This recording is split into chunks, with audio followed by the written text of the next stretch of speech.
Hey guys, so today we have a 2020 election prediction between Senator Kirsten Gillibrand from the state of New York. She is currently serving as the senator in the state of New York, and we also have the president, who is also from the state of New York, but currently resides in Washington, D.C. So to do this, we're going to go into the map options, and we're going to move everything into the safe column for either party. So Washington, Oregon, California, Hawaii, all safe for Kirsten Gillibrand. Illinois, Massachusetts, Rhode Island, Connecticut, New Jersey, Delaware, Maryland, the District of Columbia, her home state of New York, Vermont, and that one electoral vote in the state of Maine. So we start off 183 electoral votes for Kirsten Gillibrand. Now let's go through the safe Trump states: Alaska, Utah, Idaho, Wyoming, Montana, North Dakota, South Dakota, most of Nebraska, Kansas, Oklahoma, Texas, Louisiana, Arkansas, Missouri. Actually, Texas would not be safe. Mississippi, Alabama, South Carolina, Tennessee, Kentucky, West Virginia, Indiana. And I believe that's it. So we start off 183 electoral votes for Kirsten Gillibrand, 125 for Mr. Trump. So now let's go into the actual depth of this conversation. Let's just put a few things out of the way. Texas isn't flipping for Gillibrand. It's just not going to happen for someone like a Kirsten Gillibrand. The perfect candidate, better overall, for the Democrats. The perfect candidate in Texas. He lost to Senator Ted Cruz, who's quite unpopular, so even he couldn't quite make up that deficit that Democrats have in Texas. Kirsten Gillibrand is not doing that whatsoever. New Mexico, I see that one likely to go towards Kirsten Gillibrand. Again, Democrats doing very well in statewide and congressional districts here. The Democrats actually picked up a hotly contested race that was expected to go to the GOP, with Yoshi Torres Small in New Mexico's 2nd District. Democrats, again, doing very well in statewide offices. They picked up a governorship this cycle.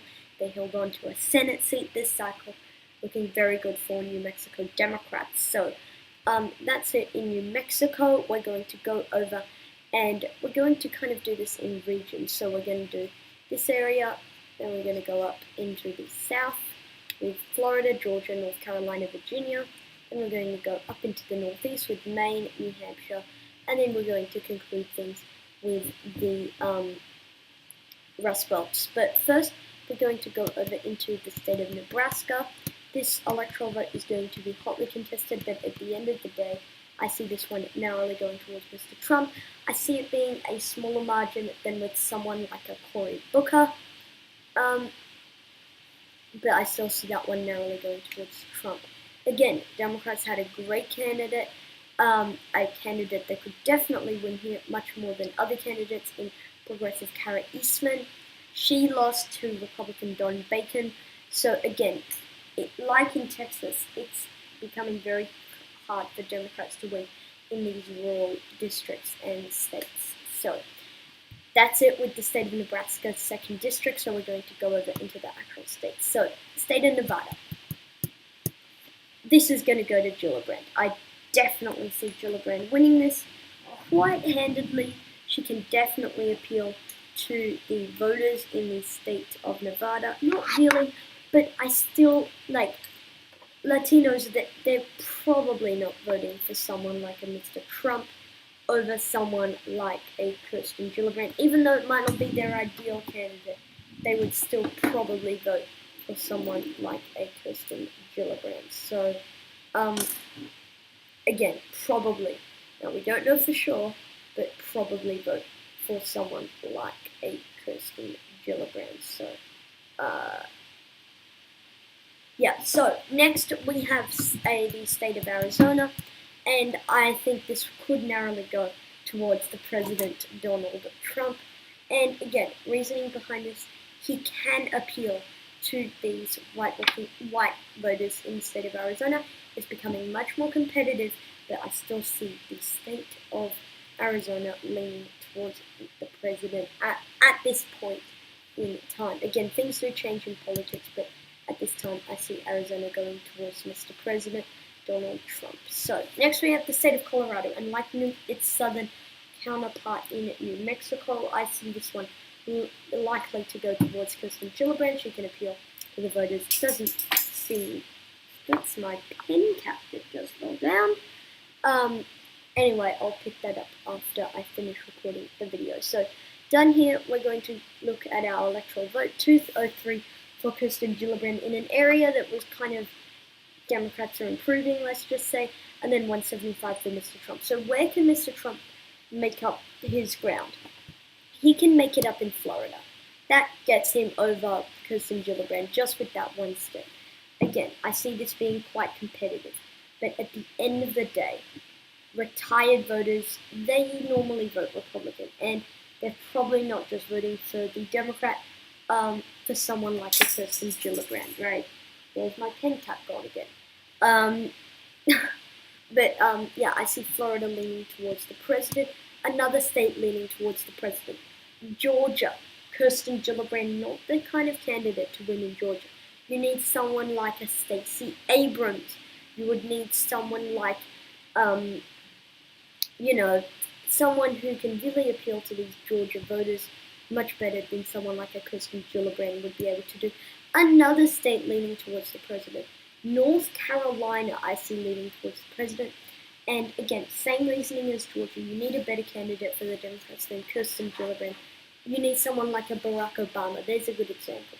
Someone like a Barack Obama. Someone like a Stacey Abrams to be able to win in these African American Democratic counties, to just run it up big in the African American Democratic counties, and then that could carry you over to victory in those two southern states. So just one more state, the state of Virginia. I see this one going into the likely Democratic column for Kirsten Gillibrand. Now, again, it's been consistently trending Democratic. I can't really think of any major Republican statewide or congressional major victories in Virginia since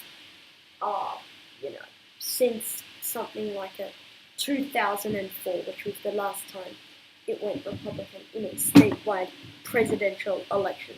You tell me in the comments, and I will be impressed, because Virginia Republicans have been decimated at the state and local level. And in the state of Virginia, again, becoming very Democratic very quickly. So, we're done with the South. Where do we stand? 235 for Mr. Trump, 216 for Kirsten Gillibrand. So, let's go up into our northeastern states. In the state of Maine, I see that Maine at large going towards Kirsten Gillibrand. Doesn't need much explanation. Maine is a Democratic state. But then that second district, I'm going to lean that over towards Mr. President. He can appeal to these Maine voters. He won it by 10% in 2016. And while they are elastic, they are quite elastic voters. And for those of you who don't know what elastic means, it's basically there's a lot of swing voters, there's a lot of independent voters. There's a lot of voters that are usually towards one party, but definitely can vote for the other party. They kind of care about candidates. States where there's a lot of elastic voters, states like Maryland, they re-elected a Republican governor. States like Massachusetts re-elected a Republican governor, even though these are very blue states on any other metric that you would use. But again, Maine, very elastic voters, especially in that second district. They voted for Obama. They voted for Trump by double digits. It's a kind of a swing district. It was very close in 2018. And it's going to be interesting to see how the second district of Maine shakes out. So next we have the state of New Hampshire. Doesn't need much explanation. Kirsten Gillibrand from the neighboring state of New York, likely going to go on and win in the state of New Hampshire. Not as much of a swing state as some of these other states. Even though they re-elected a Republican governor, that was an expected victory for the Republicans, and I definitely see the Democrats against a generic Democrat, someone like a Gillibrand. I definitely see them winning in a state like New Hampshire. So, where do we stand? 236 electoral votes for Mr. Trump, 222 electoral votes for Senator Kirsten Gillibrand of New York. Now, before we get into these Rust Belt states, these will decide the presidential election, like they did in 2016.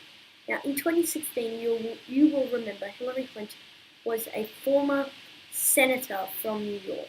Yes, she was.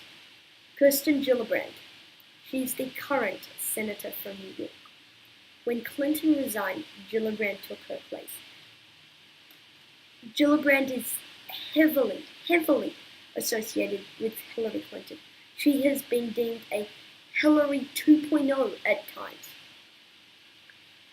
And Trump will probably use that to his advantage in these Rust Belt states. These Rust Belt states, they don't like Clinton. They don't like Trump, but they don't like Clinton any better.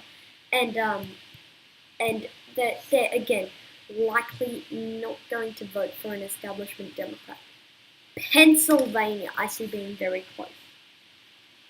But these establishment Democrats, they don't like establishment Democrats. Kirsten Gillibrand, mostly establishment Democrat, but has voted against every single Trump judicial nominee, and she will likely wear that as a badge of honor in a Democratic primary again, and try to kind of out-progressive people like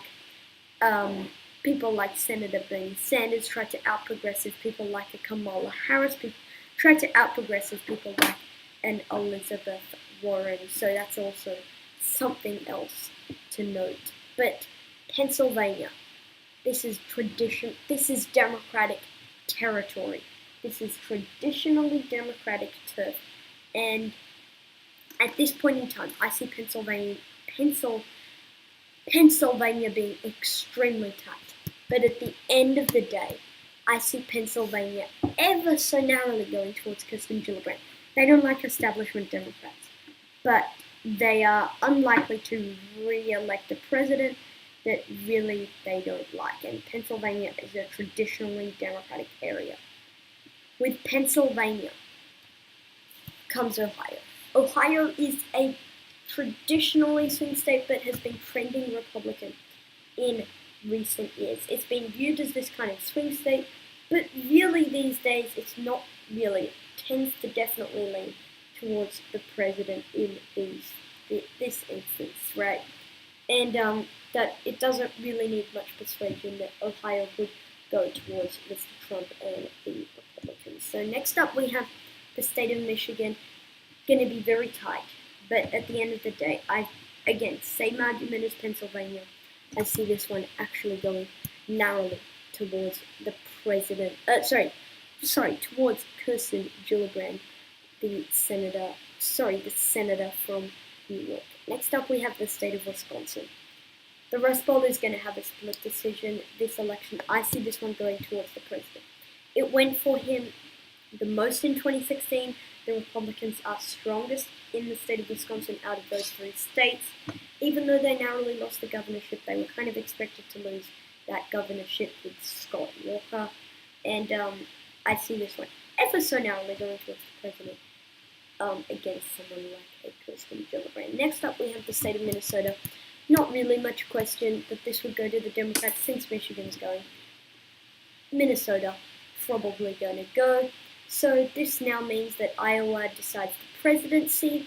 If Iowa actually goes Democratic, it would mean Kirsten Gillibrand will be elected the next president. But I actually see this one narrowly going towards Mr. Trump, with 270 electoral votes to 268 for Kirsten Gillibrand, giving President Trump a razor-thin victory over Senator Kirsten Gillibrand. So that's it for today's video, guys. Thank you guys for watching this video. Comment down suggestions below, and I'll see you all in the next one. Thanks.